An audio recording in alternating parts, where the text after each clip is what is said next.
Okay, so today I'll be talking about strain engineering in tuning the electronic and vibrational properties of silicon and other 2D materials.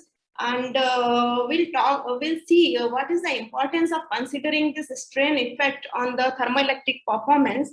So first of all, since I am an electronics engineer, so I'm more attached to the integrated circuit. So this is one thermal image of an integrated circuit.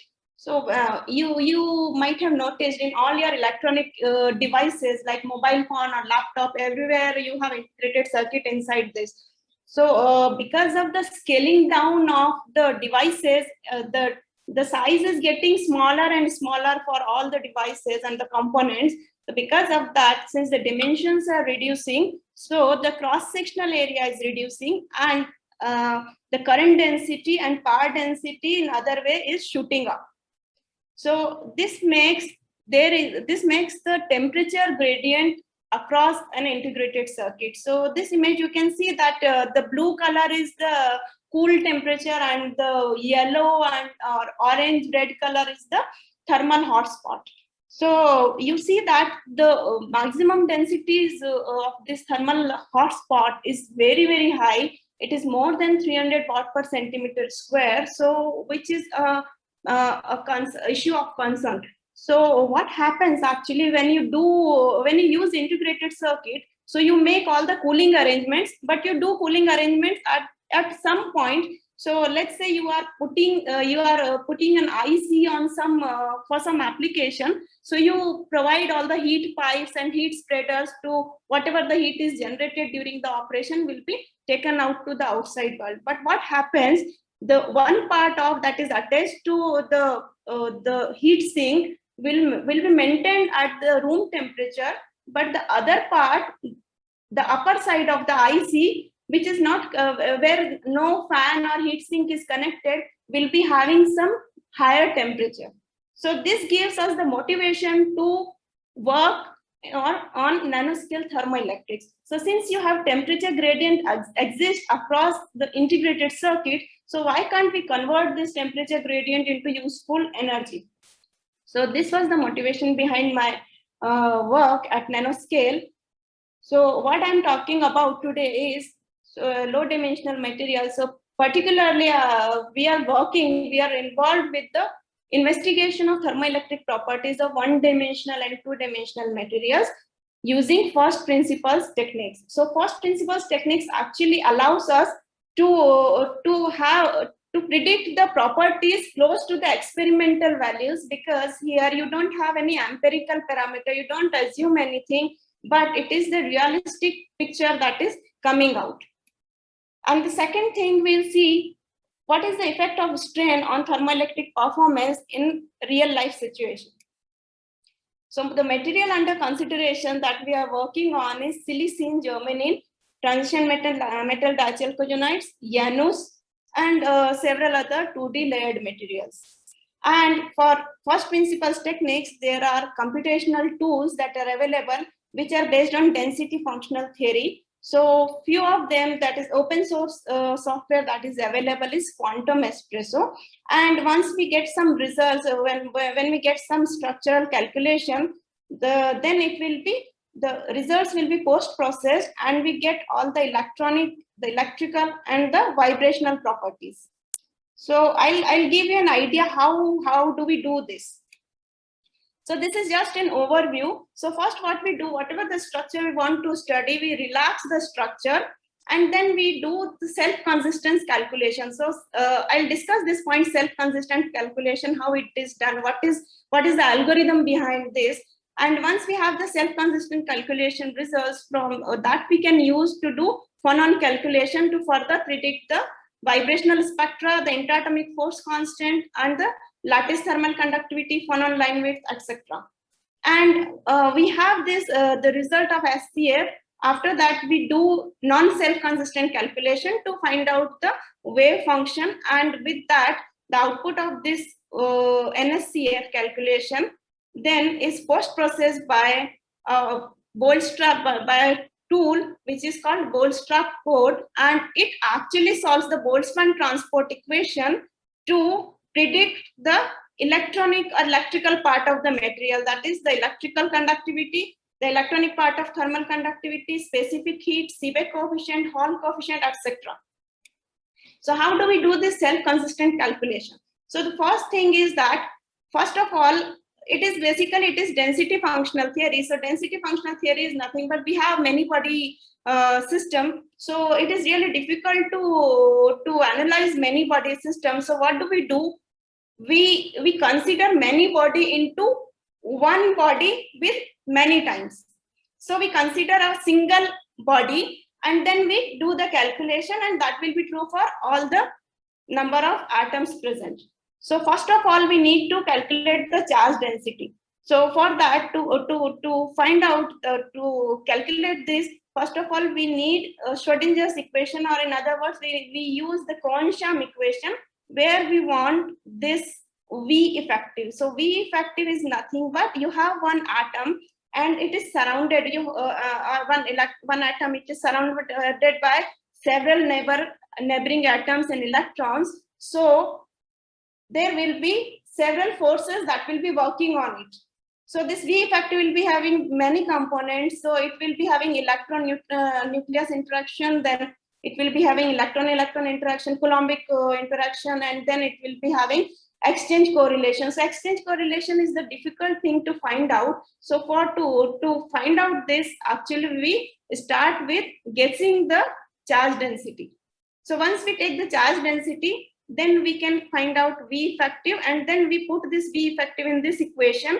So it will then, the solution of it will then now give me the charge density again. And if this charge density and the initial guess that we had done is matching, that means our calculation will be converged, and then it will generate the force constants and energy eigenvalues and so on that we can post process. If it is not, then we again guess the another value of charge density, and then we do the whole process. So it is like iterative calculation. So this is how we do this, implement this density functional theory in quantum espresso package.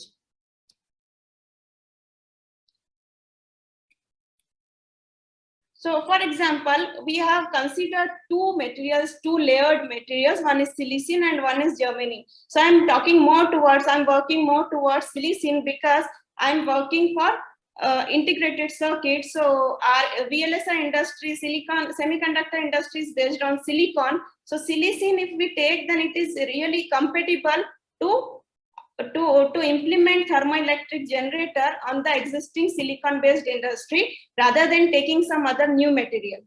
And germanium is, again, it is the similar type of structure. So you see that silicon and germanium, it is more like graphene. The difference is that graphene is planar and silicon and germanium is not planar exactly. It is having some buckling height. You see, this is not planar in XY direction only. There is an atom that is in the upward direction at some distance in the Z direction. So this is called buckling. So depending on this buckling height, the properties will be different for different materials. So in germanium and silicon, the buckling height is different. And so first thing we do is we first calculate the electronic band structure, and when we and after that we do further calculations. So for silicon, so this is the comparison that is given here between silicon and germanium. So silicon lattice constant and the buckling height and band gap. So you see that silicon is having band gap only 1.55 milli electron volts. It is basically semi-metallic in nature, very small band gap. And then germanium is having comparatively a larger band gap, that is 30 MeV, which makes the Seebeck coefficient comparatively significantly higher as compared to silicon. But on the other hand, the conductivity will go down. The electrical conductivity will go down. So just an overview I am giving, and then one material I'll take and I'll discuss it in detail. So this is the power factor that we have calculated for silicon and germanium, and the comparison is given in this table. That for silicon, and we had taken here the temperature range from room temperature to 1200, because the melting point of silicon is 1750 maximum, which is reported by Monte Carlo simulation. So we have taken it 1200. So at room temperature, we notice that the power factor in p-type material is more as compared to n-type, but the overall figure of merit is maximum for n-type. This may be because of the neutralization of Seebeck coefficient and the electrical conductivity. And if you see for germanium, the power factor is comparatively slightly higher from n-type silicon, and the figure of merit is also slightly higher for both the temperatures at room temperature and higher temperature range. And then the figure of merit we have calculated finally. So here one important thing I'll introduce is that you see there are two curves, one is solid line and one is dashed line. So solid line represents the figure of merit considering temperature dependent scattering time. And the dashed line is considering constant scattering time. So there is a huge deviation in values when we consider a constant time. So normally people take only the constant temperature, constant scattering time, and of the order of 10 to the power minus 14 or minus 15 seconds. But it is not a good idea to take a constant scattering time, because when you go at higher temperatures, the electron phonon scattering increases, and there will be temperature dependent, the scattering time will be different. At each temperature it will be different, so you cannot take it as a constant. So this is the new thing, the novelty that we had done, we had presented, that we have calculated this temperature dependent scattering time, and this is done with the help of electron phonon monomerization tool. So code is implemented in this EPW tool. So first we calculate the electron phonon coupling, and then we find out the scattering time, and then we put this scattering time in the electrical quantities and find out the overall ZT. So let me discuss silicon in detail. So this is the band structure of silicon that we have calculated, and you see there are two different curves, two different colors. So there are two approaches. Again, there are pseudo potentials that we take in density functional theory tools. So one is PB and one is HSE. So PB underestimates the band gap, but HSE gives the band gap close to the experimental one, although it is computationally very expensive. It takes more time, but it is precise. So just for the sake of differentiation, these two calculations, the calculation with these two pseudopotentials performed, and you see there is a huge difference in the band gap in the inset, you see. So HSE gives us the more reliable band gap, or prediction, more reliable prediction of the properties. Then this is the phonon dispersion. That is the next thing we do for any material. So in silicon, again, we have 6 branches, 3 branches for high energy optical phonons and 3 branches for low energy acoustic phonons. So we know that from this phonon dispersion, you can actually make out which phonon branch is contributing to thermal conductivity. So basically, we first see the group velocity from this phonon dispersion. So group velocity of phonon is directly proportional to the slope of these curves. So in optical modes, the slope is 0 at gamma point. So they do not contribute, but you see at the gamma point, near the gamma point, the longitudinal, the transverse acoustic and ZA, the out of plane acoustic, they are having some slope. So they contribute more to the thermal conductivity. And out of these two, again, if you see, so L and TA are basically linear in nature. So their slope is very high, their group velocity will be very high. But on the other hand, if you see, this is ZA branch, green one, this is ZA branch, and it is not linear, rather it is quadratic or parabolic in nature. So its group velocity slope is low, so group velocity will be low, and because of that, there will be large density of phonon modes that contributes to large thermal conductivity. That we'll see in our upcoming slides. So this is the phonon group velocity that we had extracted from this phonon dispersion for different modes, and you see this blue one. So this is basically it is the ZA branch. It is the ZA mode that is contributing to the phonon thermal conductivity. Then we had calculated the lattice thermal conductivity as a function of temperature. And we see that as we increase the temperature, the conductivity decreases. And here at the right hand side, you see the scattering time as a function of temperature, which is very, very important to calculate for predicting the realistic nature of the material. So for electron and hole, we have calculated, and we see that it is almost like same for electron and hole.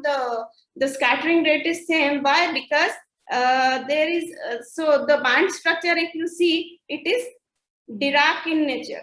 There is a very small band gap. So the effective masses of electrons and holes are almost same. So the mobility will be almost, you can say, same, and that is why the scattering time is same. But still, if you see minutely, there is a small difference that makes a huge difference in the overall performance. How do we calculate this scattering time? So we calculate this with this Migdal approximation. So you see here it is a function of temperature, and there are several terms that you can see. This is the Brillouin zone volume, omega bz, and then this term, it is basically the electron phonon coupling matrix. So the imaginary part of this equation gives us the scattering time. If we solve this equation and the imaginary part, if we take, that will give us the scattering time as a function of temperature.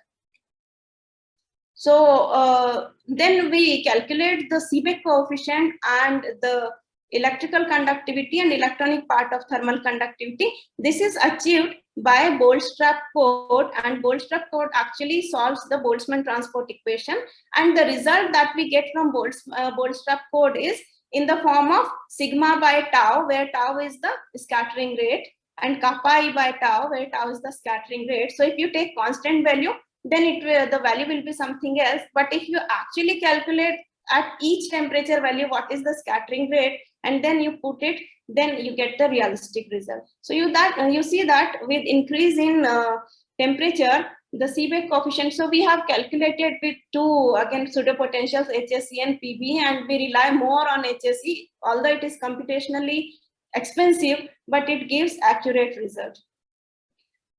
So the electrical conductivity increases with increase in temperature. That means it is behaving like a semiconductor material. And in the same way, the electronic part of thermal conductivity is increasing as per the Wiedemann-Franz law. And this is the Seebeck, this is the power factor that we have calculated as a function of chemical potential. So this 0 represents the Fermi level, Fermi energy, and the right hand side of this will represent the N-type behavior, and left hand side will represent the P-type behavior. Okay, so at different temperatures, for a wide range of temperatures, it is calculated, and we are getting a high value of Seebeck coefficient for N-type material, that is at 1200 degrees centigrade. We are getting peak here between 1 and 2, approximately 1.5. And at this side, if you see P-type, so the peak is okay. So I'll discuss all these things in a tabular form. The comparison will be shown. So after calculating this Seebeck coefficient as a function of temperature and chemical potential, then we also had calculated the thermal conductivity. Now we can have the figure of merit. So figure of merit, again, if you see with the constant, so the dashed line is with constant scattering time, and solid line considering the temperature dependent scattering time. So you see there is a huge difference between the values, and you should always take the temperature dependent scattering time, not the constant one. Then, so this work was got recently published in Physica B condensed matter, and the next work that we are doing presently is the strain effect. So what is the need of analyzing this effect? So we know that when we fabricate any material, so we fabricate it on a substrate, and when we so there is a lattice mismatch between the substrate and the material. You have 5 minutes, Rekha. Okay, sir.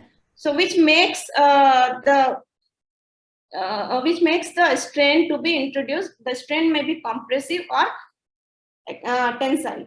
So based on this strain, so we have introduced some strain into the system, and then we have tried to predict the the thermoelectric performance of the material. So you see that -2, so negative value shows the compressive strain. So -2 we had calculated, and 1%, 3%, and 5% positive value, that is tensile strain.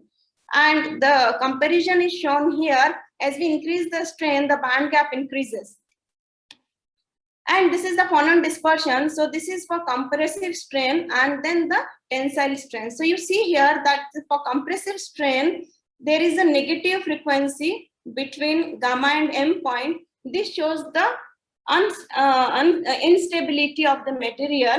And it means instability means you cannot have exfoliation of monolayer. It will no more be stable, but you have to grow the material with some other method.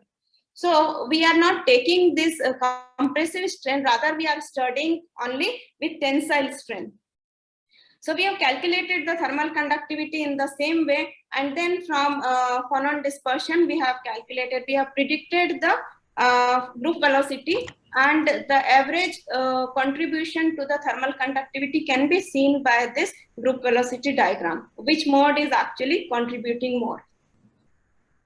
Then again, the same way we have calculated the scattering time and the scattering rate for different temperatures and for different strain values. So you see that for 5% strain, the scattering rate here is this green color, and for 1% strain it is blue color. So these are the two extreme values, 1% and 5%. And we have not taken the very large value of strain because we don't want to change the crystal behavior of the material. Okay, we did not want to change the semi-metallic nature of the material, so that is why we have chosen small values. And then in the same way we had calculated these electrical components and the power factor at two different regions, and then the thermal conductivity and the figure of merit we had seen. So you see that at 300 with 5% strain, the figure of merit is not really much, and at 1200 when we increase the temperature and when we increase the strain also together, so there is a decrease, there is a drop in the thermal conductivity. So you cannot really ignore this because it affects the thermoelectric performance, the material performance very hugely when you are going to implement the system in real life situation. So you have to consider this strain effect. And this work we have recently submitted to superlattice and microstructures. So in conclusion, I would like to say that you cannot really ignore the strain because whenever you grow a material on a substrate, because of lattice mismatch between substrate and material, there is always a strain. And this strain affects differently each transport parameter, and even it affects differently for different materials. So it is actually depending on the material. For example, in our silicon case, the figure of merit was not increasing much, there was not much improvement, but in case of from other literature, in monolayer alpha TE material, there is a significant improvement in ZT was observed, as well as for monolayer INSE, there was an increment in ZT was observed, and similarly for ZRS. So this is because when they applied the strain, the band gap was increasing. Band gap was reducing. It led to the electrical conductivity high, and ultimately, and the mobility of this material is also very high. So ultimately, it improves the ZT. So take home message is when whatever the type of strain you apply biaxial strain, whether it is compressive or tensile, it may improve or degrade the thermoelectric performance of any material. But you may choose wisely the strain values, and you can tune the value of ZT. So this is what is from my side, and yeah, lastly, I would like to so these are the references, and I would like to acknowledge the central computing facility at IIIT Allahabad, because of which we could able to do this huge parallel computations, and the funding agencies, SERB and Indo-Czech International Division, And lastly, I'd like to thank my research scholar, Mr. Nilesh Gupta, who has performed all these calculations very efficiently. So we have a very small campus in the holy city of River Ganges, and I invite all of you to please visit us anytime. So thank you all for your patience.